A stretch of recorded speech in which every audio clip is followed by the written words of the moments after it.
Okay, you ready to get some fire? All right. Hold it. Click. You have the right to remain silent.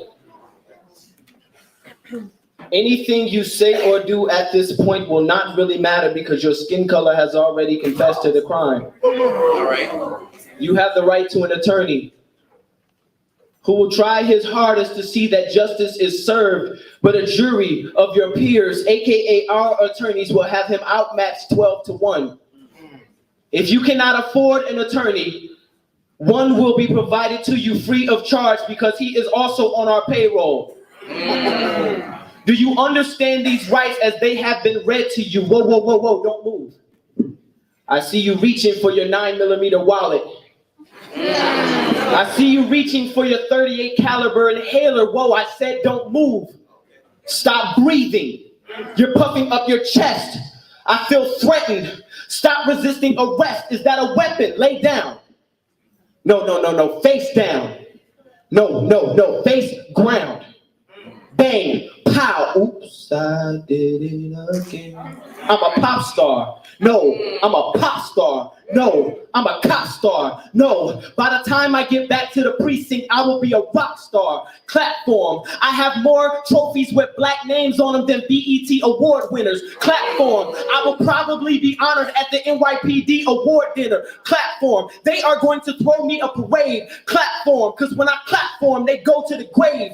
Black boys' cries fall on deaf white ears. Black mothers' tears keep graveyard grass green.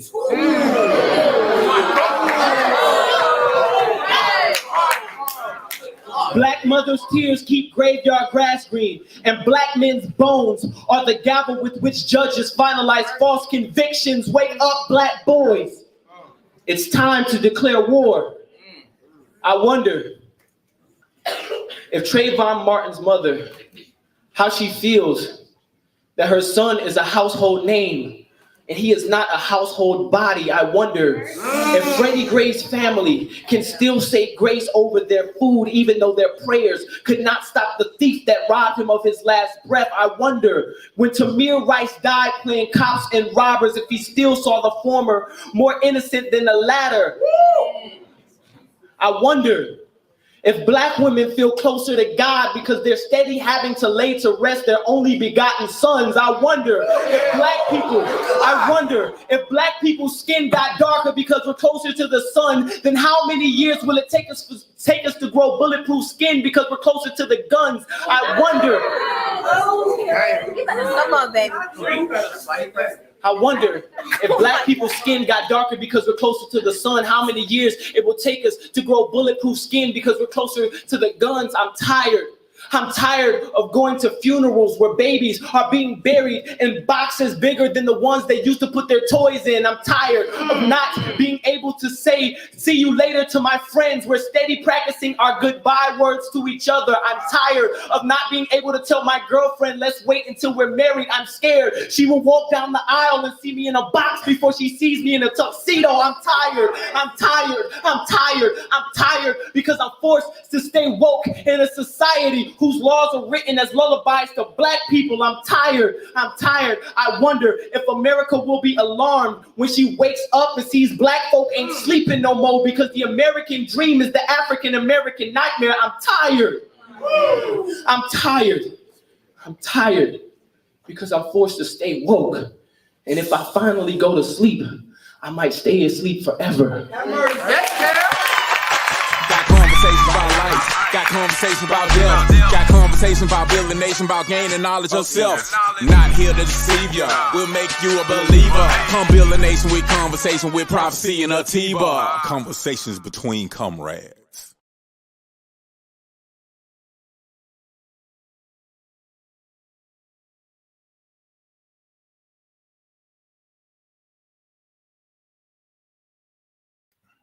Sorry about that, y'all. But yeah, welcome to another episode of Conversations Between Comrades. I'm your host, Brother Prophecy. And once again, my comrade is not here. I actually did talk to him a little while ago. He hit me up on Facebook. I don't know if he's going to be able to join the show or not. I think I did send him the link to see if he could get on, but I don't know if he's going to be able to do it.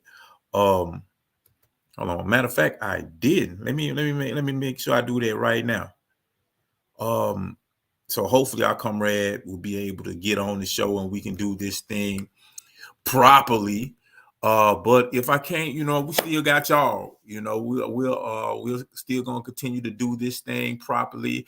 I'm gonna try to give y'all some energy, although I'm tired, y'all. I ain't gonna lie, but that's okay. Make sure y'all give us a like, hit that like button. Drop us a comment, let us know who's out there so we can have this back and forth conversation. We can converse together, because although my comrade is not with me today, you with me. So you're my comrade, and we can do this thing collectively. We can do this thing together. So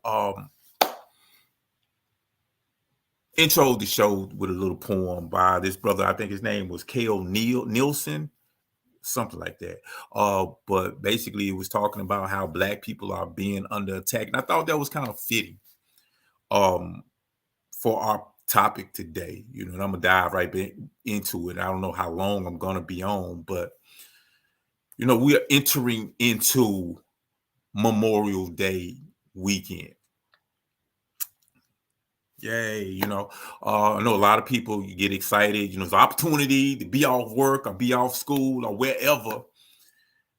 And for the most part, people go out partying, drinking, smoking, doing whatever it is, however we choose to enjoy ourselves or have a good time. And I mean, that's cool. Nothing wrong with that. I'm not hating on you if that's what you choose to do. But on the other flip side of that, you have a lot of individuals, a lot of our brothers and sisters who will be just like, well, man, I ain't worried about this. I'm not celebrating this holiday, white man holidays and all of this type of thing. And I understand that perspective too. So, but I wanted to kind of, just kind of maybe, provide a different perspective, because like Memorial Day, what is Memorial Day? What is that about? You know what I'm saying? What's the purpose of Memorial Day? Why do they even say we celebrate it? Of course, it was created to honor, memorialize individuals, our soldiers, our veterans who died during the wars of the United States, wars of America. So that's kind of what is purpose, or what its stated purpose is, the meaning behind the holiday. A lot of us use this time to kind of reflect and memorialize our loved ones. A lot of us go to grave sites. I know a couple of people who are going to visit grave sites of individual loved ones, which is all good. I always encourage that, because we always should keep our ancestors alive, keep the memory of our ancestors alive. It's the African tradition that you're never truly dead as long as someone is speaking your name. And, we live on through our descendants, through our children, through our grandchildren, through the people we leave behind. So, I mean, I think that's all good. But, the reason why the holiday was created was to honor fallen soldiers, people who have died in wars in America. So, like a different perspective, how I look at this, because when I first came to Ida B. Wells City many years ago, like almost 20 years ago now, I created a program. I did a program. As a matter of fact, the first program I ever did in Memphis, Tennessee, was a program that was done on Memorial Day. It was called How Soon We Forget. Because, see,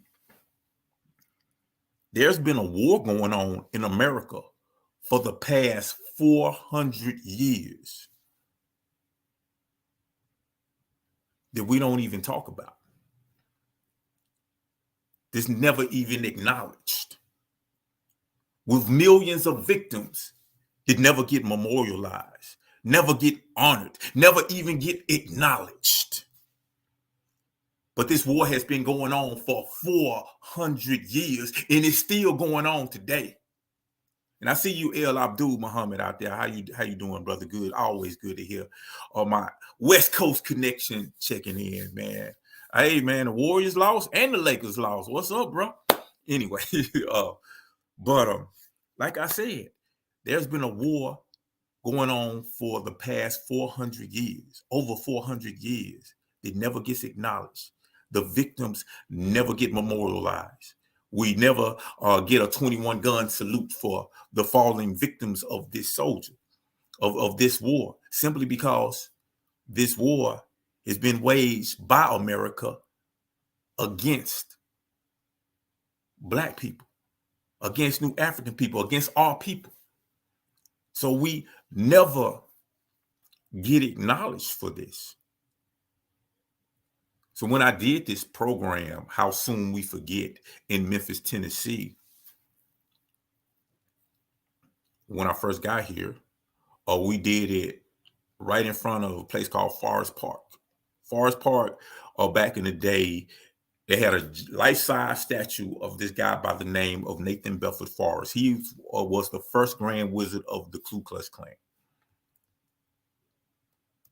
And they had a big life-size statue of him in Memphis, Tennessee.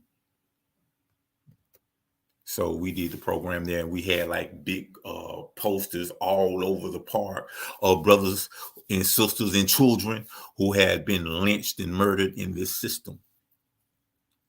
And we did a program. It was educational. We dropped a lot of information, a lot of facts, and it was a very powerful program, because I think that it's really important that we look at things from a different perspective. We start looking at everything that's going on, everything that's within the culture, whether we like it or not, and we start asking ourselves this simple question: how can we use this to progress our struggle? How can we use these things to push what we're trying to do, to educate people on what we're trying to do, about giving people the ideology that will cause them to act in a way that is beneficial for our community? Because it's real easy to sit back and complain about things. I can sit back and be like, man, Memorial Day, y'all just stupid, or whatever holiday is. But I mean, that ain't really helpful.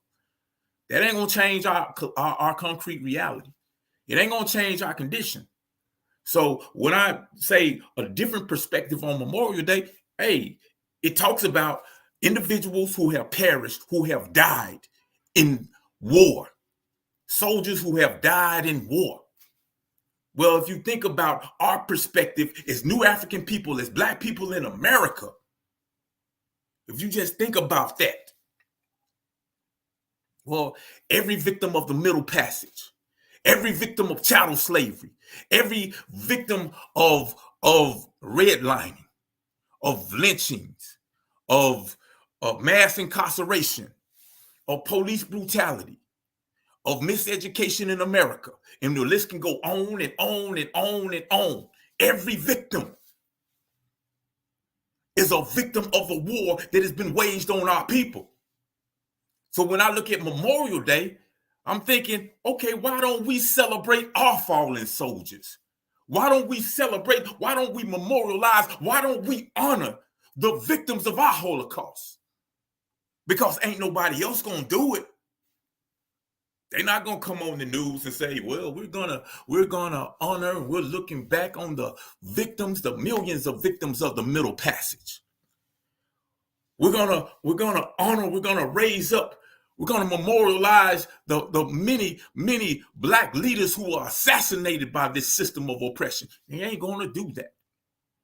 And really, it ain't their responsibility. It's not their responsibility to do that. It is our responsibility. So when you think about all of the millions and millions and millions of our people who have died in this war, because be clear on this. Be clear on this. The first melanated person who was put into this system of chattel slavery against their will, the moment that happened, that was an act of war. And we have been engaged in a war ever since.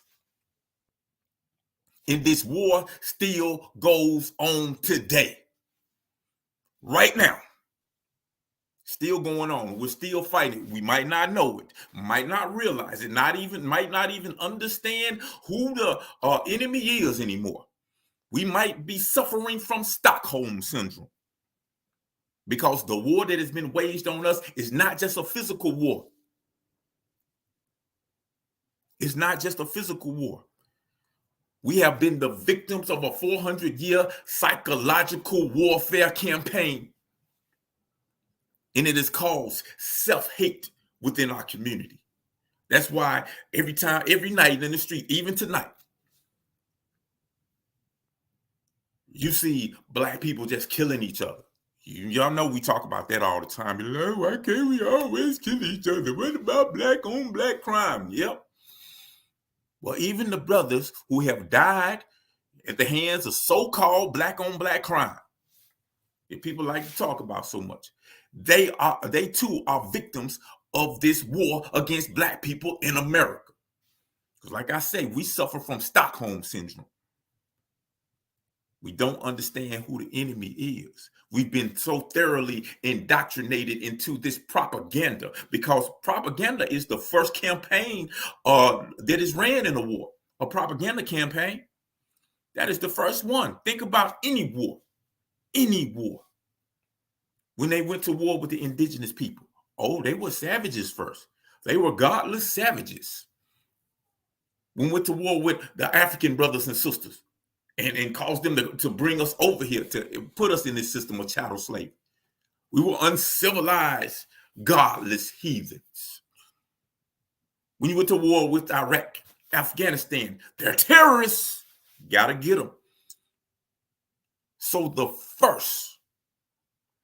first campaign in any war is a propaganda campaign. We got to be clear on that. We have to understand that clearly. That is a propaganda campaign. And we are victims of this propaganda campaign. You have to understand, for 400 years, we've been told that we are less than human beings. Even in their constitution, they say, hey, for voting purposes, you can only be counted as 3/5 of a human being because you're not fully a human being. You can't be represented as a full human being under our system. And everything in their society reinforces that. Well, you know what? I know that you committed the same crime as this white boy, but you got to get more time. You know, I know that you want to get the same place as this white person do, but you can't live here. But you can live in this a place that is not as good, it's overcrowded, don't have the same resources, and we're going to charge you twice as much. We're going to make your interest rate in these type of things twice as much.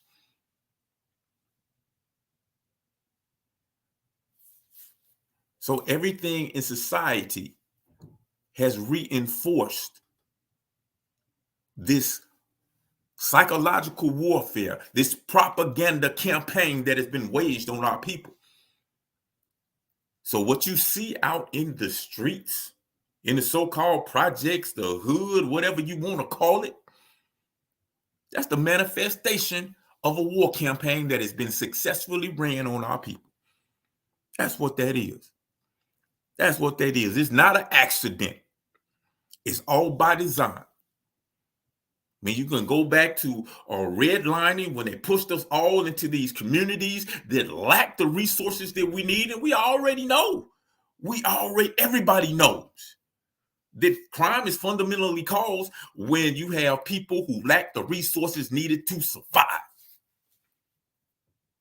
And then you combine that with all of the negative propaganda that has been shoved down our throats. Combine that with the fact that they made it illegal for us to learn our history. In fact, they stripped us of our history. Made us give it up. Stripped us of our name. And they always say, well, you just need to get over slavery. Just get over it. It happened a long time ago. How can you get over slavery when every day of your life you are reminded of it?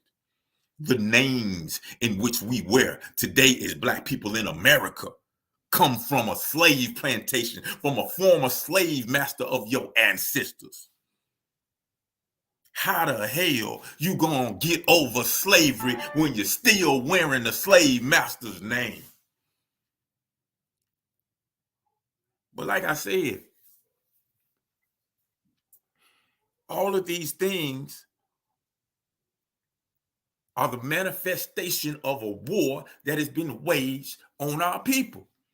So what I'm saying, this perspective on Memorial Day, since it's supposed to be acknowledging and honoring the fallen soldiers in the war of America, then let us as new African people start to acknowledge, celebrate, and honor the fallen soldiers, the fallen victims of the longest lasting war in American history. This over 400-year war is still being waged right now. That's all I'm saying, you know.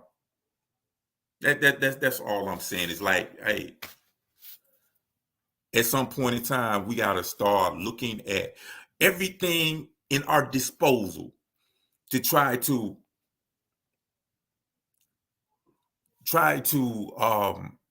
progress our movement forward. Any opportunity we have to educate our people on the ideas of independence and sovereignty and what we need to be doing collectively. Because every single time, if I'm asked to speak and I'm going to speak somewhere, Saturday, his brother asked me, you know, he got a mentoring program. He got a lot of youth, a lot of young Black men. He said, yo, I need somebody to come and speak. And my name was brung up. And I'm like, oh, I'm there. Got to talk to the youth, regardless to what I'm talking about. Some kind of way, it's going to go back to the New African Independence Movement. It's going to go back to the need for us to take control of our communities. It's going to go back to the need for us to create institutions that we control and that we own and that benefits us instead of exploiting us. It's always going to go back to that. I mean, that is what it is. I'm gonna go to y'all because I see we got people checking in. Some very powerful, beautiful people. I already said what's up to our brother El Abdul Muhammad. Peace, love, and life, family. Free the land, I say. Always good to hear from you. We got the Queen, Melly Queen in the house. How you doing, Queen? Peace and power, comrades and family. How y'all doing tonight? How are things going? How's Comrade Atiba? Yeah, like I said, I talked to him briefly tonight. Didn't really get an opportunity to talk, speak. Well, I didn't even speak with him. I kind of went back and forth on text message. And so we didn't have an in-depth conversation. So, he said he's doing okay, doing all right. So, I'm really missing the brother. Be glad when he get everything situated so he can get back on the program. But yeah, he's still in there. He on his. He gonna be back. Confidence, Chizoro. Okay, how you doing? Salute from Jacksonville, Florida. Working on networking face to face. Well, that'll be what's up, man. Yeah, especially in Florida, because a lot of stuff going down in your neck of the wood where you are from, because like they have successfully banned. They have done a successful job. What's his name? The Santos or whatever the dude name is. They have banned our history again. You know what I'm saying? It's crazy. They banned it in the beginning of this system, all during chattel slavery. We weren't allowed to learn our history, and we just getting to the point where we are rediscovering some of our history, just some of our history, because so much of it has been hidden, so much of it has been destroyed, so much of it has been whitewashed and things that we've done been given credit to other people. So much of that has happened, but we're just now really discovering just parts of our history, thanks to many of our brilliant scholars, John Henry Clark, Dr. Ben, and Ivan Van Sertima, and so many others in mainstream science, people who are able to do DNA and realize, hey, oh, wait a minute, African people did this. African people were the first people who navigated the planet. It was African people who were the first people in America. Science. You know, that is what it is. We can get into that later. But yeah, like I said, in Florida, in where you're from, where you at, they have basically banned the teaching of our history again, which they have never really truly taught our history, not our real history. But basically, they've created laws that say you can't teach anything that makes white people feel bad. Like, really? So basically, that means you can't teach their whole history. You can't teach any of their history. Because if you're a human being, if you're humane, damn near all of white history is embarrassing because it's full of murder, robbery, rape, lynchings, and all type of crimes against humanity. That's all of European history. But now it's illegal for you to teach it. So, but anyway, big ups to you, brother. Yeah, I look forward to meeting, you face to face whenever we get that opportunity. Let me see. And there's brother Abdul Shakur. How you doing, brother? From inside the camp. Great, brother, right there. Always good hearing from you, comrade. Always good hearing from you. Definitely. Let me see. Queen T. Jones, how you doing? Free the land, brother. I am my will by any and all means necessary. Good to hear from you. Good to see you checking in, Miss Queen T. Jones.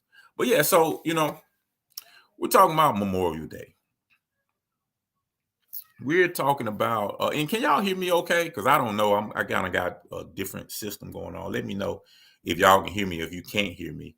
So I'm not really sure how I'm coming through. But yeah, we're talking about a different perspective on Memorial Day because I strongly believe that we should start flipping up anything that's in our culture, any tool that we have, anything that people like to do. We need to be able to flip it up and present it from our perspective in a way that benefits our struggle. Since it is Memorial Day weekend, it's like, okay, let's take that aspect of that thing that people like to do anyway.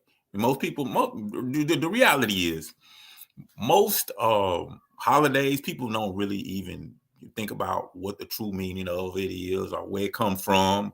They just kind of do it, or they go to some kind of generic explanation for what it is, like, oh, Christmas, the spirit of giving and Jesus and blah blah blah blah. It ain't got nothing to do with that, but that's another story. So why not sit and say, okay, we got Memorial Day, people already in a festive mood because you don't got to go to work, you ain't got to go to school, you get a free day off. They're gonna barbecue and get drunk and get high and turn all the way up and all the things that people like to do. Well, why not just say, hey, you know what? Memorial Day is about acknowledging and memorializing and honoring our fallen soldiers who have died in wars. Well, have you heard of Black Wall Street? Have you heard of the Tuskegee experiment? Do you understand the dynamics between crack cocaine coming into our community? Do you understand the politics behind mass incarceration? Do you realize that all of these things were purposely done to our community and the war that's still going on today? So actually, if we want to celebrate Memorial Day from our perspective, then there's a lot of people we need to be raising up and we need to be honoring. We need to honor Emmett Till. We need to honor Mike Brown. We need to honor your brother, your cousin who got shot last week. We need to honor all of them because all of them are victims in this war against Black people in America. This war against New African people. So we need to take that time and we need to honor them. And we need to concentrate and we need to focus on this war. Because see, a lot of time when, I go out and people who are not agreeable or maybe still have that colonized mindset, they accuse me of saying, oh man, you trying to start a war. You trying to start a race war. That's what you want to do, start a race war. And I'm like, no, not what I'm trying to do. Not at all. Really, it's not. But because first of all, I can't start a war. I'm not trying to start a war. What we're trying to do is we're trying to finish a war. We're trying to finish a war that has been started centuries, many, many centuries ago. So, that's just a different perspective on Memorial Day, just from my point of view. And I think we gotta, because we have to continue to, can I say this? We have to always find new and creative ways to push our message to the people. And this is just an opportunity to talk about, put some historical perspective on what is done, what America has done to us, to educate people on the things that America has done to us, to help explain our current condition in America. Because a lot of us just look at our condition and we just put our head down and say, Lord, look at what's wrong with us. We just all these people in poverty and Lord, we're just fighting and killing each other. And you have no perspective. Don't understand how the neighborhoods were created, how the conditions were put on our people. Don't really have that understanding. So, it's just an opportunity to, educate our people. And then when you analyze those things, you come back with, boom, what's the solution? Well, you know what? If we're under a system, if we're under the authority and rule of individuals who have been at war with us, maybe one of the first steps or one of the most important steps that we can make is to get away from their authority, get from underneath their rule and their hegemony. And let's try to control our own lives. Let's try to do for self. That's a major step in getting rid of this war that has been waged on our people. But yeah, go back to some of these comments. Because this show really is about y'all, conversation between comrades. Y'all my comrades. So it's about y'all. Got to converse with y'all. Thank you for joining us, this Melly Queen, with another public service announcement from the NABA Network, New African Broadcast Association. Thank you for joining us on the New African Broadcast Association, NABA. Please check out our other shows, Voices of New Africa, on Sundays at 1 o'clock Central Time on Facebook Live. Number 2, Foundation of the Nation on Tuesdays at 10 o'clock Central Time, Facebook Live.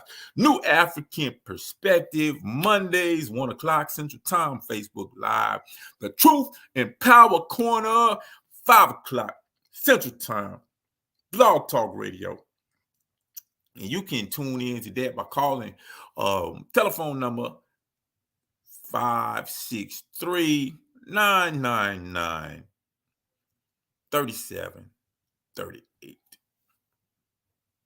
No doubt.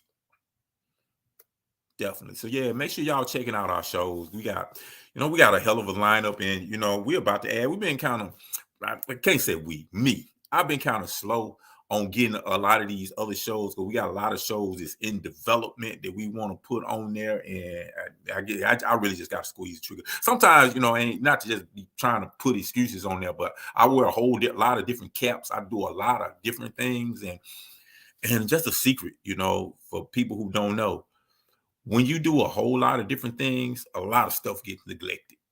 That's a reality. A lot of different things get neglected. So, you know, I'm doing a agricultural program, trying to start set up gardens throughout Ida B. Wells City, and doing other type of projects as well as this. And, you know, it just, you know, I got to take the proper time, and I got to get these shows on air because we got some great shows lined up. So that's with that. Meta Queen said we honor all of our ancestors, and definitely that's something that's really, really important. It's always been important for African people, and that's kind of one of the negative byproducts of being indoctrinated into the American religion, Christianity, you know, because they be saying, oh, they all do ancestor worship, and that ain't even what it is. The whole concept of like worship, that's like what y'all doing, but it's just honoring your ancestors, you know, knowing that you're only here because there are individuals who have sacrificed and paved the way, made a path for you to be here. So it's only right that you acknowledge and you honor the people who came before you.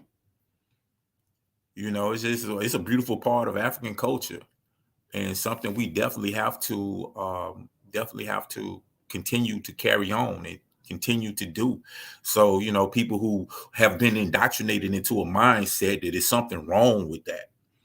You know what I mean? Like, really, you know, like, examine yourself, examine your thought process. Why do you think that way? You think that way because many years ago, in this war against Black people that I'm telling you about, that I'm talking about right now, there were people who said, you know what, we have to make these individuals suited to be enslaved. And as long as their culture is intact, then they are not really suited to be enslaved. In fact, they're a threat. So we got to get rid of all of their sense of self, their sense of purpose, all of these things. We got to get rid of it. So they changed their name, got rid of our culture, our customs, our belief system, our religion, our God concept, and they replaced it with something that could make us docile, subservient, and able to be ruled by their authority. So as a result of that, you have many of our people walking around, you do that ancestor worship. You worship, when the reality is what we're really doing is we're honoring the people who came before us. You know, that's what we're doing, you know, which is a good thing, a positive thing, something we always should be doing. You see, Ashe, Queen T. Jones, Ashe, we honor and celebrate our ancestors and our fallen great people in our home a couple times a year, and I'm teaching it to my young nieces and nephew. Bravo, good for you. I mean, that's because in the New African Creed and everything New African, including the Nguzo Saba, we always talk about, you know, building up family, community, nation, race. So all of these things, all of the principles that we talk about, doing for self, loving self, building each other up, being independent, we first have to practice them within ourselves and with our family. You know, we got to start there. And then we branch out into our community. And then we branch out even farther. You know what I'm saying? They just go farther. But things develop from the simple to the complex. They develop from the simple to the complex. So, I mean, understanding that, then we understand that our struggle is really a science. It's a scientific struggle. It's not something that's left up to guesswork, or I'm hoping this work. I'm a pray that we get out of this condition one day. You know, no, it ain't about hoping, praying, believing, or any of those things. I mean, you can do those things. That's cool. But you got to have some scientific method, some strategy, some plan, some tactics behind all of that prayer, hoping, and believing. something concrete that you can follow step by step by step, and then you can pass down to your children and your grandchildren so they can pick it up, so we can continue to progress this struggle. Because I say this all the time, we're dealing with a protracted struggle. That just means it's a struggle over a period of time. We didn't get in this situation overnight, and we're not going to get out of this situation overnight. Like I said before, we're engaged in an over 400-year struggle, a 400-year war that has been waged on our people. So we ain't just going to get out this situation overnight. So we got to prepare for that. We got to plan for that. So we can't go out like we're in a marathon, not like we're in a sprint, like we're running the 100-yard dash. You're just going to ball all out. And 100 yards into the race, we out of breath. We're about to collapse. We're about to fall out. We have to understand that we're dealing with a marathon. So, hey, at this particular time of the race, this is what we need to be doing. This is what we're trying to get from this point to that point. And once we get to that point, then somebody else pick it up, and they go from that point to that point.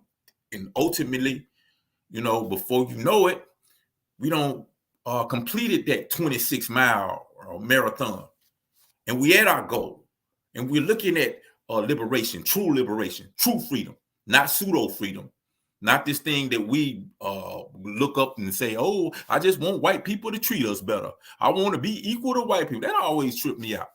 People talking about, I want to be equal to white people. What do that mean?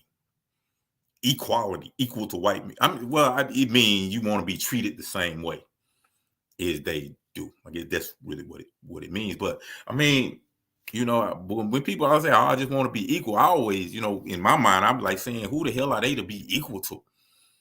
Because they put themselves up to be the standard of everything, the standard of beauty, the standard of intelligence, the standard of excellence. Everything is through a white lens. And this is what we should strive to be, like them. And I always look like, man, hell no. Because when I analyze their history, and that's, I got my degree from a white university, but, everything about my degree in history tells me that their whole history, most of their existence is filled with murder, rape, robbery, looting, crimes against humanity. So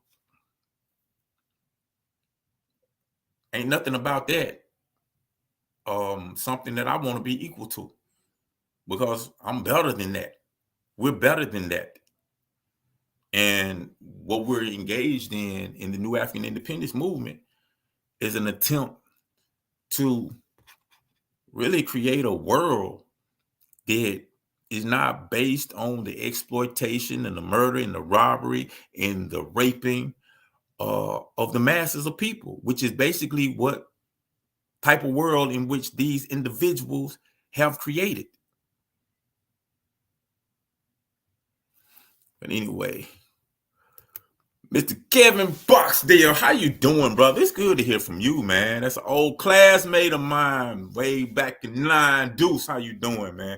Man, I need to see you in person, because I ain't seen you in like another 20, 30 years. Man, it's been a minute, you know what I'm saying? And just thinking about, back in high school, how we were, I never figure, be like, dang, one day this brother will just be totally conscious and, and all that. But man, it's good. It's always good to see you checking in and you sharing your perspective. I appreciate you for, educating yourself and breaking the mental chains of the indoctrinized mindset, because we all were at that at some point in time. Other words, good to hear from you, brother. But the Queen said, my lens have been foggy as hell my entire life. Never want to be equal to savages. Man, I feel you. I concur. Never want to be equal to savages, because that's one of the things that we have to do. We have to deprogram the thinking that, white is up here, black is down here, European up here, African down here, because that's how we've been trained to believe. We've been indoctrinated to believe that. And back to the point, another consequence of a war that's been waged on us. It ain't an accident. It's not an accident that we've been programmed to think like that. That's part of the indoctrination into a system of white supremacy. And understand, I said system of white supremacy. I ain't say just indoctrinated into white supremacy, because some people get confused. They don't like you to say that word. Don't say white supremacy because they're not superior. Nah, white supremacists, so-called white supremacists, no, they're not superior. This system of white supremacy is a system designed to gain and maintain power over the world's wealth, resource, labor, land, all of those things by the hand of a minority group of people. See, you have to understand, in order for European people to be in power for so long, they had to do it under a system. They had to create a system that will allow them to maintain this power.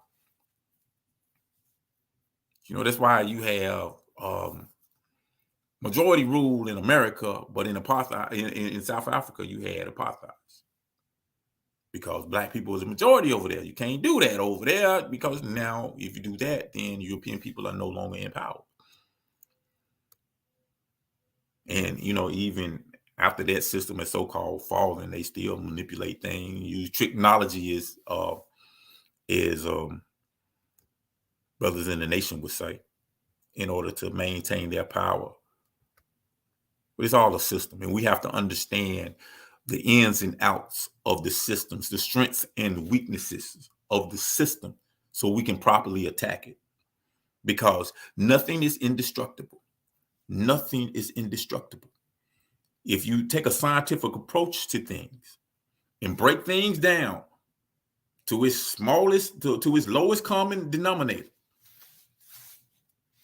all of the particulars, understand all of the particulars, all of the details, the nuances of a thing, then you see where it's strong, you see where it's weak, you see where it can be attacked, you see when it can be attacked, you can see how it can be attacked. That's why a lot of times I don't, just go jumping into conspiracy theories, because when you just look into conspiracy theories, one, you're not being analytical. You're not being analytical at all. We're going on to some belief stuff. But the other thing that you do is you look over solutions that are right in front of your face, because this big, bad, unbelievable boogeyman is right in front of your face. That's doing all this stuff that you can't counter, that you can't deal with. And we miss, common sense solutions that's just right in front of your face. So, it's really important that we do critical analysis of objective reality. And we actually find out what's actually going on and get away from just believing stuff, buying into stuff because some sound good. But people come in and they can talk real good and have that charisma about them, and you just believe whatever they say without even verifying or checking it or analyzing what they're actually saying to see, are they telling the truth? Is this legit? A lot of times just because some sound good, we just dive into it. I know that's off subject, but let me see. Melly Queen, I wish that we as a people understood that these people are not our friends nor allies and will never have our best interests at heart. We must over love ourselves and each other. Definitely do agree. Got to believe in ourselves, got to love ourselves, got to do for ourselves, got to understand that the Savior, whoever you think your Savior is only going to, the Savior, you really only going to find them when you look in the mirror. Look into the mirror. That's where you're going to find your Savior. That is where we're going to find your Savior. Okay, love is revolutionary, is what I am learning, and it means to love myself and my people, even though some of us can't and work for our true live can't work for our own for our true liberation. Yeah, love is revolutionary, especially when you've been indoctrinated and trained to hate yourself. Love is extremely revolutionary when you have been trained and indoctrinated to hate yourself. And then combine that with the fact that you've been trained and indoctrinated to love your enemy. They say that somewhere in a book, on it, love thy enemy or some crap like that. That's ridiculous. Who would believe in such foolishness? You know? Nah. But yeah, it's like love is extremely revolutionary, especially when we've been trained and conditioned to hate ourselves. So we got to love ourselves. Let me see.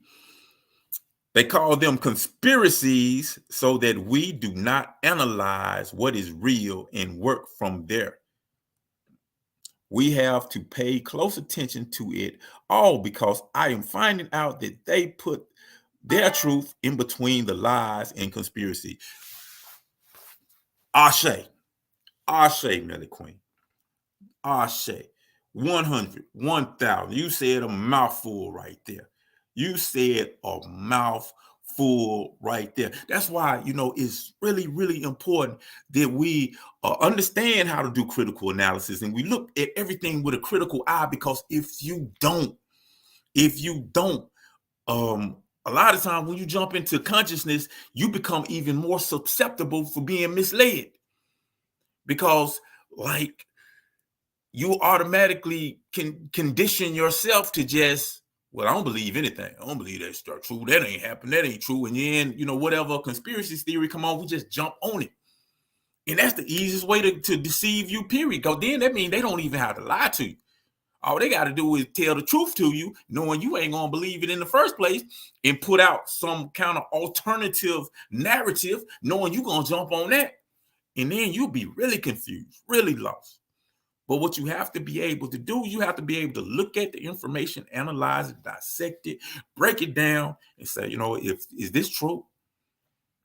And if it is true, is it important to me? Is it usable? Is it something that I can use in my struggle? Is it something that I can use to gain liberation? Because a lot of times we get so much information, it don't even make a difference.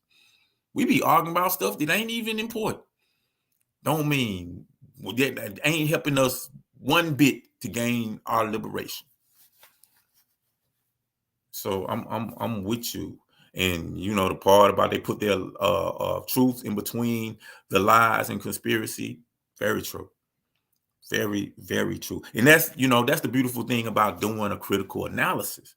When you're doing a critical analysis, you can pick all of it out. You can take a conspiracy and you break it down, and then you learn a whole lot about what's actually be like, okay, you know what? This part is bull crap. This part is bull crap. But this right here, this is for real. You know what I'm saying? And I follow this and the truth up, because see, the thing is, we don't have to go to crazy conspiracies to understand that our position is correct. Just understanding our true position, we on the right side of things. What our ancestors did when they created the new African independence movement, which this independence movement had been going on ever since we rebelled, we resisted this system of oppression. It's been a new African independent movement. It just was defined later on. But ever since we've defined this new African independence movement, we've been on the right side. Our analysis is correct. And we really do ourselves a disservice when we just follow stuff without having a critical analysis, because you go around so confident talking about stuff that's incorrect, and they can just come see, they don't know what the hell they talking about. You see this and break it down really, really quick and show how your information is just false, incorrect. And now the people who would look at you and be like, man, that's interesting. I need to follow you. I need to go, research what you're doing. They just make you look foolish and make you look like you just a crazy conspiracy theorist. And all of your legit points, all of your real points, all of the things that you're advocating for, they're able to discredit it by association. Because you follow some conspiracy theory that you had no basis in, that you didn't go back and check, that you didn't do a critical analysis on.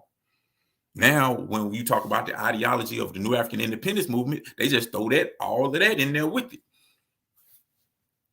So it's really, really important that we understand critical analysis and our information is on point. So when we go out to the people and educating the people, We giving them correct information. Correct information. So when they go out and they gonna, because when you teach people stuff, they get excited and they want to go out and they want to repeat it. Well, they don't need to be going out and repeating stupid stuff that ain't real, that has no basis in truth. We gotta hold ourselves to a higher standard of information. We don't just follow some because it sounds good. You want to follow the correct information, to have the correct analysis. Because like when you talk about revolution or being a revolutionary, one of the most important things you can have is accurate information. And that ain't just with revolutionary, that's with anything. One of the most important things you can have is accurate information, because your information is going to determine what decisions you make. If you have good information, then you tend to make good decisions. When you make good decisions, things tend to turn out better for you. But if you got bad information, then you tend to make bad decisions. If you make bad decisions, then things tend to turn out badly for you. Plain and simple. Kind of like, little life lessons. So yeah, make sure that your information is on point, especially when we are before the people and we're educating the people and we're trying to progress our movements. Let me see. That's how they do it. And that's why so many of our people are still confused and lost, arguing and staying distracted. Absolutely correct. Absolutely correct. Because like it's a lot of conversations that I don't get involved in anymore because they're not really going anywhere. They're not really about solutions. They're not really about progressing us to closer to a goal of liberation, of true liberation. A lot of people just, running around in circles like a dog chasing its own tail and not really getting anywhere. Having these same played out conversations that don't get anywhere, never go to any solutions. That's why, like I said, anytime somebody invite me anywhere, I got to speak to anybody some kind of way. I'm going to lead that conversation down the road of independence, doing for self, creating our own institutions, doing, in some type of way. Sometimes the delivery might be different depending on who I'm talking to. Sometimes you got to dumb it down, to make it simple. Like, look, y'all, we gotta have our own. We need, like, why are we always getting these bad loans from these banks? What if we had our own loan? We make all this money. We spend all this money, not necessarily making a lot of money, but we should spend a lot of money in America. In America by itself, we spend about $1 billion every year. If we had all of that money, circulating within our community, we'd be like the ninth largest nation in the world. Let me see. They keep the focus on BS, drag, and drama. Our people are distracted from the real issues and how to solve them. Absolutely correct. Absolutely correct. And that's been a strategy that has been employed for millennium, for thousands of years. They used to do that in Rome. That's the reason why they had all the gladiator competitions, had people fighting lions and all of this type of thing, because it entertained the people and it kept them distracted. So while they were hungry, the conditions were bad and the government was just exploiting them, they didn't really focus on that because they had this entertainment to keep them distracted away from, from the real issue. Don't get me wrong. It's nothing wrong with engaging in something that kind of allows you to escape from the day-to-day, because we all need that. We don't always need to be stressed out and all this type of stuff, but you can't allow that to be a distraction from what we need to do. And there's a lot of them today, man. I know people, grown people, who all day, only thing they do is play Call of Duty or some other type of video game. Like they live their whole life through a video game. It's almost like, man, there's a whole bunch of stuff in real life I can't do. I always wanted to be a basketball player, But I can't do it because I'm only 5'10" and I can't dribble or shoot very good. But you know, I can be live 2K and I can hit 50 points a game. I can win the championship.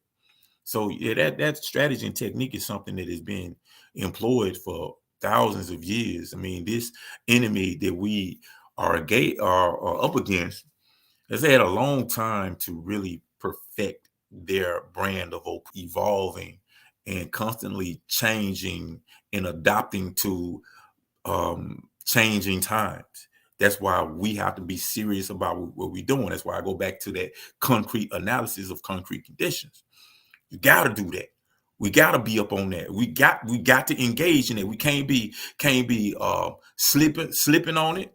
We can't be lazy. We can't, do any of that stuff. We got to do the work. All the work, all of it, from the intellectual part to the physical part. All of it. None of it can be neglected. So yeah, I'm with you on that. We are easily distracted. So, that's one of the things that we got to come back. And it always go back to, we have to have our own institutions. And a good example of what I'm talking about is when you look at the Nation of Islam.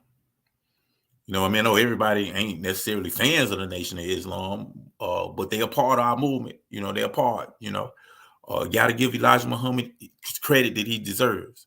But when you look at the Nation of Islam, they probably have the most successful program in transforming human beings in America. I mean, look at their track record when dealing with people who are addicted to drugs. What they do is amazing. You got to get careful. And realistically, what we need to be doing collectively as a people is taking their programs, analyzing it, and studying it, and seeing how we can duplicate it. Because the reality of it, one of the reasons why they're so successful, because it's a religious base. And religion is a powerful tool of control. Religion, when you be like, God on my side, people get in order. You know what I'm saying? Because it's a belief in something that's bigger than themselves, But the truth of the matter is, everybody not going to be a Muslim. Everybody's just not going to be a Muslim. I don't care how good you preach or how good you can analyze Bible and Quran and justify your belief over another belief.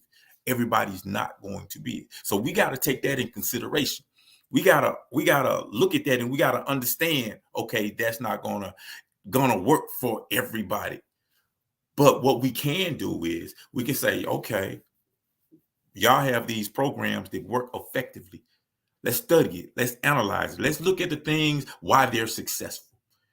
And can we duplicate it, minus the particular religion? Or can we flip it up so it appeals to more people than just, this particular group? Because like I said, we got to be analytical, and we got to be really serious about saving our people. We can't just do it because, well, you know what? I'm going to save our people. I'm going to provide them with the resources. As long as you believe in the same God as I believe in, we're good. Can't be that. We got to have an undying commitment and love for our people. And with doing that, we have to understand that we are very diverse. Black people are not a monolith.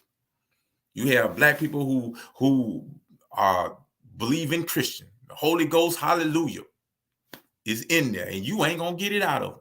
You can educate them and be logical and show you the contradictions within the belief system all day, but you ain't gonna get it out of them, So we have to understand we still got to be able to work with them. We still got to be able to work together. And we still got to be able to take, the good things that they're doing and add it with the good things that we're doing and create a system and institutions and programs that can build us up collectively, all of us. We got to be able to do that. We have to be able to do that. That's why, most of the time when I'm out and I'm dealing with people in the community, I never talk about religion. I know from time to time I might bring it up with us, but just when I'm out with the people, I never really deal with religion. And even when people ask me, what's your faith? What do you believe in? I'll tell them, well, I don't really get into religion, because what I'm trying to do is I have to build with our people regardless to where we are. And I understand that we have Christian brothers, we have Muslim brothers, we got Hebrew Israelites, Rastafarians, Moors, and everything up under the sun. And we all need to be working together. Therefore, I'm not even finna, define myself as one or the other. So I just kind of stay away from that. But, my whole point was the Nation of Islam has great programs. And these programs need to be studied. And they need to be duplicated. Need to be like, you might need a twerk song. Be like, so Christian brothers can accept it without starting a fight about who got the best God or whose savior is better than whatever, We need to study all of the things that are effective, and take those aspects out of them. And that's how we should create our institutions, period. Let me go to people. Let me see. Okay, got a couple. I'll see what's up to you, brother Obafini. How you doing, man? Good. And another brother that been talking about we need to do a show, and we definitely need to do that show that me and you was talking about, brother. We definitely need to do that one because that one is so important. This is a dope MC. The brother whose name on the screen is MCE Soul Music, brother Ofemi. That brother is a dope artist. He have dope music. I always suggest anybody to support everybody to support all of our artists. Everybody who's attempting to produce art and music that is designed to uplift our people, because right now in the general society, in the bigger society, our music has been weaponized against us and used again, like I said, in this war against our people. Notice I keep coming back to that war against our people. But yeah, so big ups to you, brother Obafemi. Thank you for tuning in. Melly Queen, again, they have these metaverses and virtual worlds. I don't believe it at all, but these people actually live through these computers and monitors, buying real estate, cars, committing crimes and everything. Crazy. And that's for real. That's for real. And that's like when you look at the real danger, especially with the distractions that we're into today, the distractions that we face today. That shit right there with the metaverse, that's the ultimate distraction, because you can create a whole new world and live a whole new life and be whatever it is that you want to be, that you can't be in this society, in this fictitious virtual world that ain't even real. And you can spend all of your time in it. And it's just gonna get more advanced. I mean, have y'all been had the VR glasses on? It's dope. I ain't gonna lie. I'm fighting boxers and stuff, running marathons, shooting people. It's pretty cool, but man, it's a hell of a distraction, and it's a real danger within that. So yeah, I hear you, Melly Queen. You see, the Nation of Islam is organized and they take care of each other. I do not believe in religion, but they believe in the progression of their people. Definitely. See, and think about the Nation of Islam. It's Islam, true enough, but see, within Islam is also mixed in with Black nationalism. Black nationalism is a big part of the Nation of Islam. It ain't just Islam by itself, because Islam by itself ain't going to attract Black people like that. It'll attract some, but not like the Nation of Islam doing. They speak to our struggle. And that's one of the beautiful things about the way that I appreciate the way they did it. They took their religion and they developed it from our concrete struggle, from the perspective of our concrete struggle. They didn't just say, well, Sunnis do it like this, Shiites do it like this, so we're going to do it just like they did. They said, no, we have a unique struggle in America, so we're going to tailor our belief system based on our unique struggle in America. And that's one of the reasons why they have a lot of success. So big ups to the Nation of Islam. I mean, that's kind of where I got my start from. You know, listening to the Nation of Islam, Farrakhan and all them. That's the first person, our first group that sparked my consciousness to make me question things. Like, what? Actually, it was a group called Public Enemy, a rap group. I was big into music. And they was talking about Farrakhan and the Nation of Islam. And I was like, man, I like their music. So I want to check out what these people talking about. And, you know, that's why I first heard all the rhetoric about the black man and the original man and about our history and how we've been lied to. And I was like, whoa, you know, and it started me to this journey that I'm still on today. So big ups to the Nation of Islam. Assalamu alaikum, brothers. Big ups to Elder Omar Baruti, good brother who's actually in the Nation of Islam. Matter of fact, you know, he was the first minister that I ever met. You know, I was in the mosque, I think it's number 78 or 79 in Holly Springs, Mississippi. And I heard about this Nation of Islam. They had a mosque, and I went to the mosque, and he was the minister. And I listened to that brother. I was like, man, yeah, that's what I'm talking about. Sister Adanya, how you doing? So good to hear from you. So good to hear from you. I know that the political intellect is about to step all the way up when you come in here. Free the land by any and all means necessary. I am my will. Free the land to you also, Queen. Queen, let me see. We have to learn how to collaborate and work in a communal basis, in a communal basis. Absolutely correct. Absolutely correct. We have to do that. We have to work with each other. And you know what I'm just really seeing, like right in Outer Wells City, what I'm really just seeing is a lot of good people who have their hearts in the right people, in the right places, and really trying to bring about change in our community, but they're working as individuals.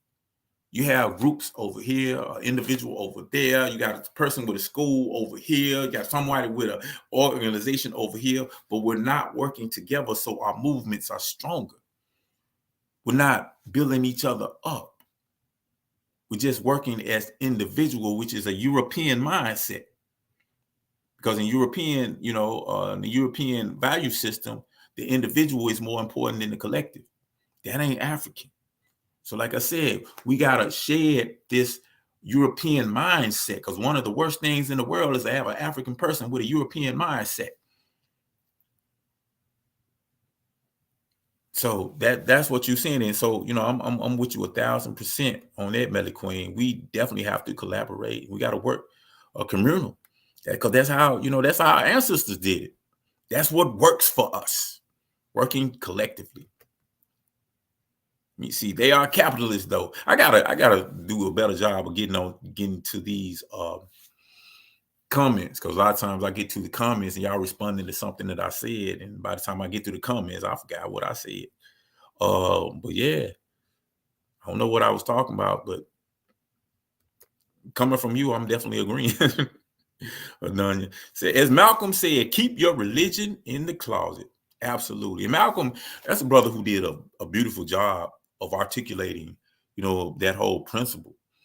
I can't remember what speech it was. Was it to the grassroots? I can't remember which speech it was, but he was like saying, yeah, I'm a Muslim, but before I'm a Muslim, I'm a black man. And when the police pull you over, they don't say, oh, are you a Muslim? Are you a Christian? Are you a Mason or elf or whatever? They said, no, you a nigger. You're a black man. Usually they don't even say that. You a nigger. So definitely Malcolm, not Malcolm, which, big ups, Malcolm X Day, May 19th, just passed about a week ago. Another example of how, we have to take every opportunity and flip it and use it to progress our movement, use it to educate our people. Beautiful job of everybody who was celebrating Malcolm X Day. Thank y'all for doing that, and that has to be our mindset. We got to progress our movement every chance we get. put it out in their face every chance we get. Unite with people every opportunity we get. Don't matter. Like I think brother Amin said of the Uhuru Academy. It's like saying, man, you got people or you got ideas or programs that you don't have the resources with, then you got to come to the people. You got to come. Maybe you might need to come to that reverend. Even though he might be in a religion you don't agree with, or whatever the case, that doesn't mean he's a bad person. That just means that he's following a system that you don't necessarily agree with. But that doesn't mean that he's anti what you're against or what you're for. He just may not be exposed to the type of information that you're exposed to. But you might need to go to them and not look down on them, but in a collaborative effort, be like, excuse me, Reverend, excuse me, brother. So I have a program that is geared toward building up the youth or building up the community or whatever your program is. But I don't necessarily have the resources. I don't have a building. I notice you have this big center, this big building over here. It's just kind of sitting there.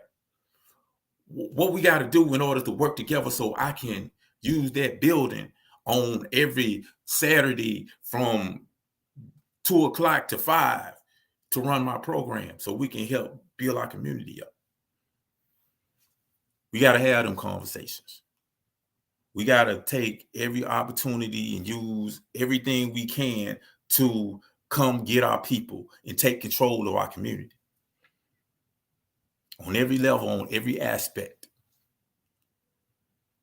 We gotta, we really gotta put all of this stupid stuff, the divisions and ideological struggles, or I wanted my daddy bigger than your daddy mentality. We got to put that to the side because that ain't helping us. That ain't helping us get nowhere. And most of the things that we argue about, most of the things that really keep us from uniting, really don't have anything to do with anything. It don't matter what. It don't matter if this person right. If I'm just honest, dude. Like, okay, if your man Jesus and your man Muhammad, which one the best? It don't matter. It don't matter. As long as our people are still struggling over here, it don't matter if you say Muhammad is the guy, the messenger, or Jesus is your savior. It don't matter. Because while you arguing over something that happened 1,500, 2,000 years ago, our people suffering today. Our people suffering right now. So put that stuff to the side and let's build for our community. And I'm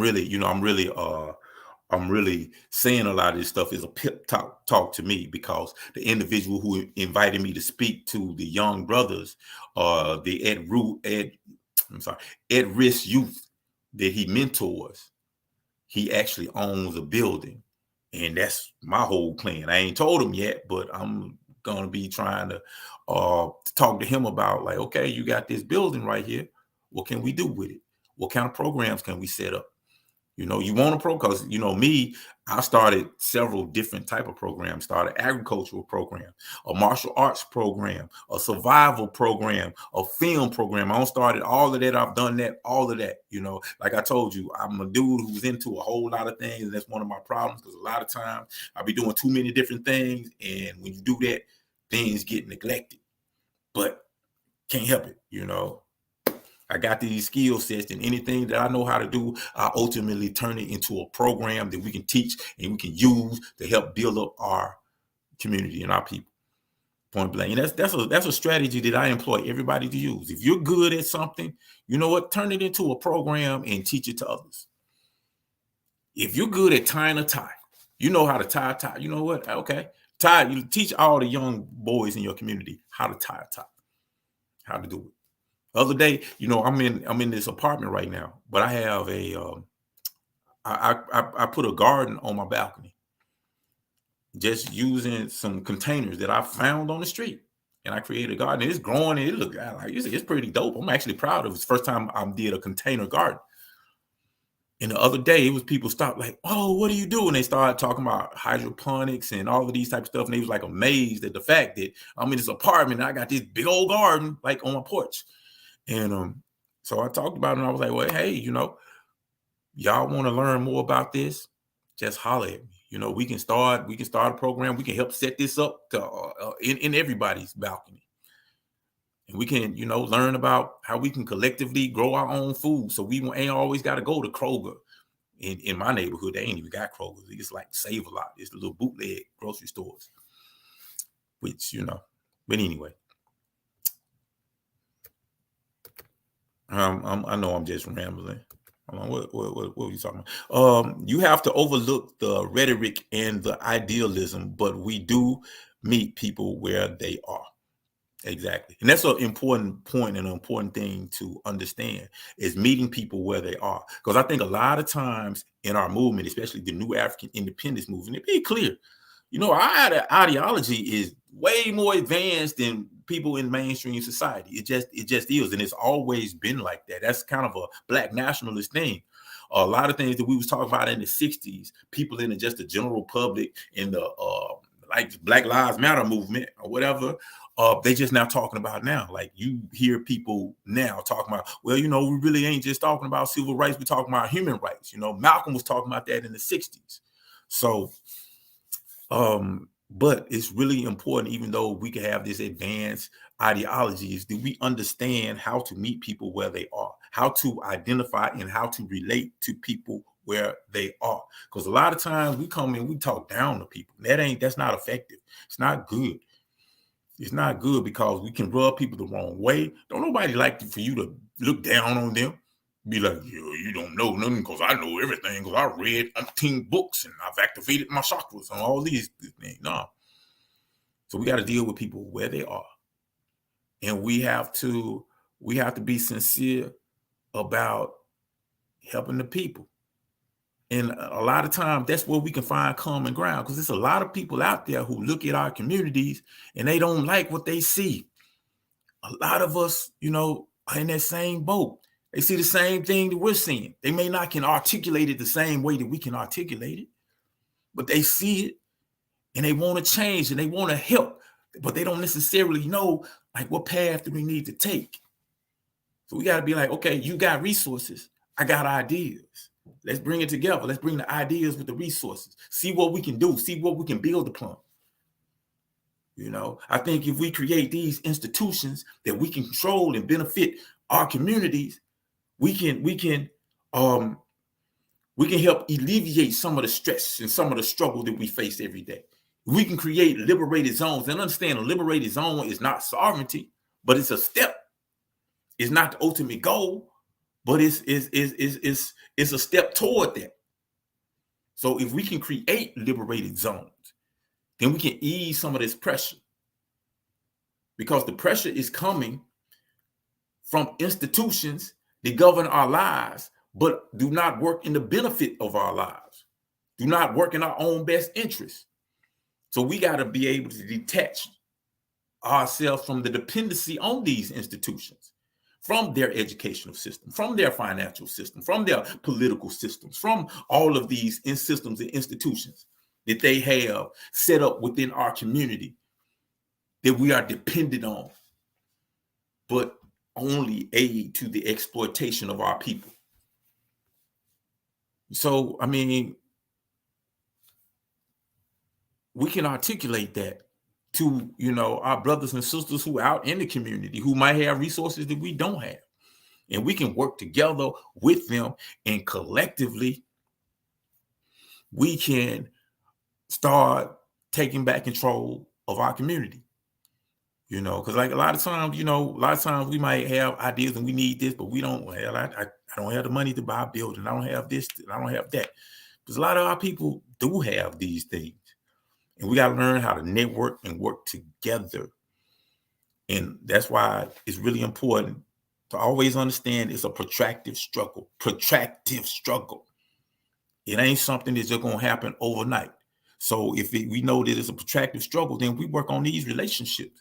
They might not be perfect at first. We might not be on the same page 100%, but we can agree about some things. And if your ideology is correct, then through time, people start seeing more things your way.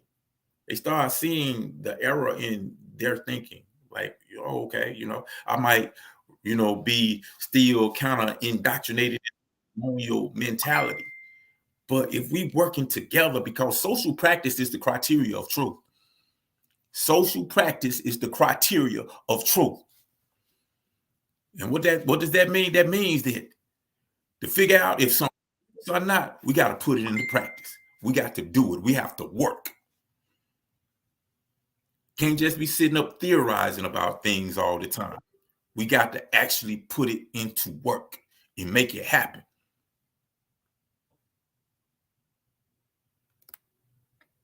And when you do that, then, relationship growth and you learn stuff. It's not even just about trying to convince them. You grow. You learn faults in your thinking. Learn, well, you know what? When I was sitting talking about this stuff on YouTube or whatever, I was thinking that it worked like this, but now that I'm actually doing it, I realized that it works better like this. I realized that people that I was criticizing about these things, they was right about certain things, and I was wrong about this. So,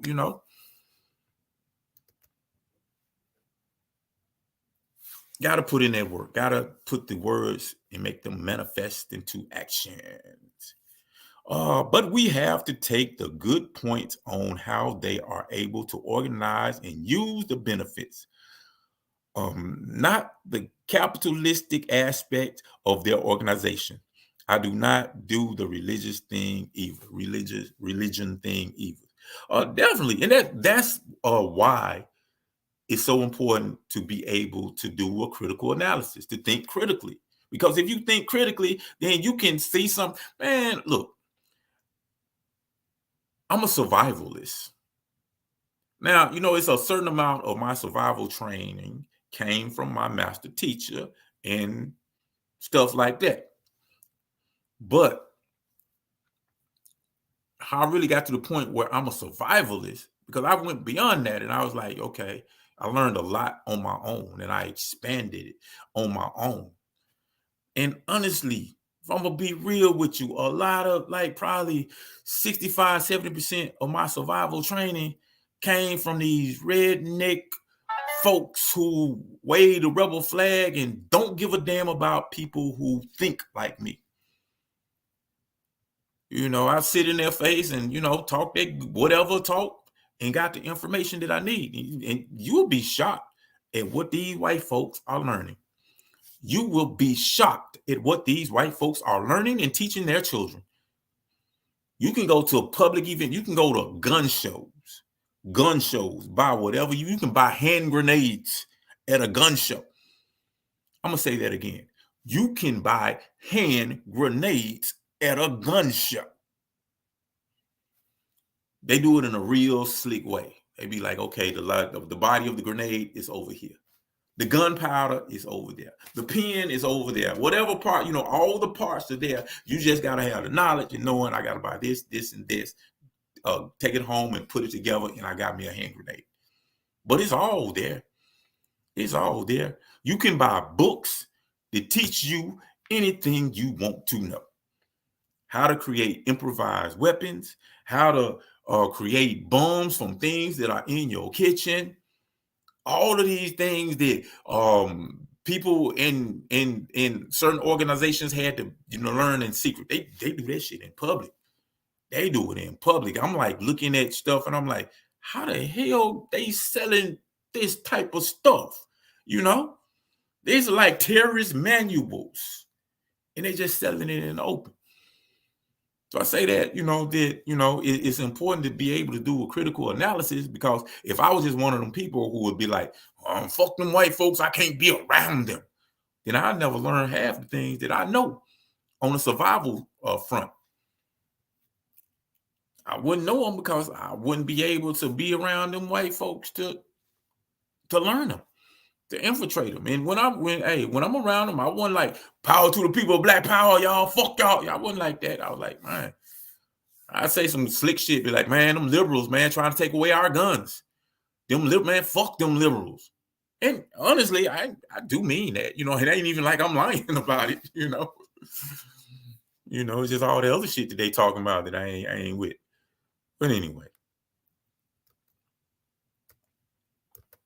He said, like Che Guevara said, like Brother Che said, we must learn technology to benefit the people. Exactly. And you know what? That's a good comment because technology is advancing so fast, and it's really important that we jump on it, because if we don't jump on it, we'll be left behind. And what's really interesting is I'm just analyzing where things are going. You got robotics that's going to take over. Basically, all of these manual labor jobs, they got robotics that can do it just as good, really better than human beings. And you don't have to pay them a wage. You just gotta purchase them, and you gotta pay for the upkeep on them. And then you just need like one human being to maybe run them. And I don't even know if you'll be needing that soon. But so a lot of these labor jobs gonna be gone in a minute. And under a capitalist system, what does that do to the people? Now you got a whole workforce who have nothing to do. What's gonna happen? So it's really important that we take that whole getting rid of this economic system and creating an economic system that benefits all of us collectively. Because under capitalism, that happens, you get mass poverty. And not to mention, not only robotics taking labor jobs, like the labor workforce out, but you got the emergence of AI technology. And AI technology can do anything that a human can do. AI technology can think. Like, it can literally think. It can create. You can get an app for free. You can say, hey, write me a commercial about the new African independence movement. And that shit will do it. And it will be good too. It won't, they'll advance to the point where that shit will be on point. How do I know? I tried it out. I was like, damn. Matter of fact, one of the commercials that we used for Nation Day, because I was doing a commercial for Nation Day, and I saw this app, this AI app. I'm like, damn, man, like, So I just typed it in. I was like, do a commercial that talks about, it wasn't for Nation Day, it was for the 1 million Black Fathers March. Yeah, I said, write a commercial about a event that celebrates Black fatherhood. And 15 seconds later, boom, it had a dope commercial. It had a dope, and I'm like, holy crap. Holy crap. So in a minute, it'll be no need for a human workforce because machine and technologies will take its place. And at that point, what the mass is going to do? It's going to be a need to adjust this economic system. You're going to have to do it. So I think it would be better for us to already have something in place, opposed to things getting so bad that the powers that be say, okay, we got to do something because, hey, we got riots in the streets and they're about to burn this mug down.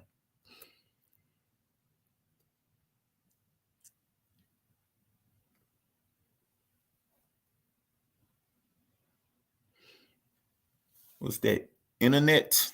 That what you're saying? Internet is addicting. It releases dopamine because it's instant gratification.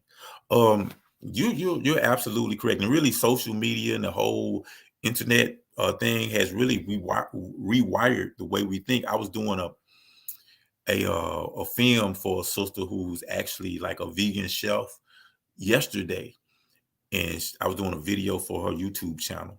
And I had to explain to her, like, you can't be sitting up here just talking for a long time on your intro video, because people have been wired to look at things quick, fast, and hurry. So you got to get to the point.